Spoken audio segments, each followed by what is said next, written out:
Madurai butter பன் வாயில வச்ச உடனே கரைஞ்சிடும். வாங்க எப்படி செய்யுதுன்னு பார்க்கலாம். இந்த பன்னை பாதியா கட் பண்ணிக்கலாம். பாருங்க, ஆஃபா கட் பண்ணி மேலையும் கீழே பட்டர் தடவிட்டு 1 ஸ்பூன் சர்க்கரை வச்சிருக்கேன். இப்போ 1 ஸ்பூன் பட்டர் இதுல போட்டிருக்கேங்க.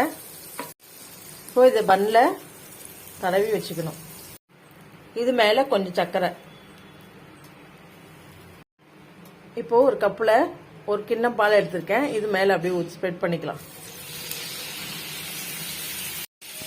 இதை திருப்பி போட்டுக்கலாம். இப்போ இந்த பன்னை திருப்பி போட்டிருக்கோம். இன்னும் கொஞ்சம் பால் ஊத்திக்கலாம். இது மேல கொஞ்சம் கொஞ்சம் பட்டரை வச்சா butter bun ready. Madurai butter bun ரெடிங்க. மதுரை பட்டர் பன் ரெடி ஆயிடுச்சு. இதை சுட சுட சாப்பிட்டா அப்படி இருக்குங்க. இதை செஞ்சு பார்த்துட்டு எனக்கு கமெண்ட் பண்ணுங்க, சப்ஸ்கிரைப் பண்ணுங்க.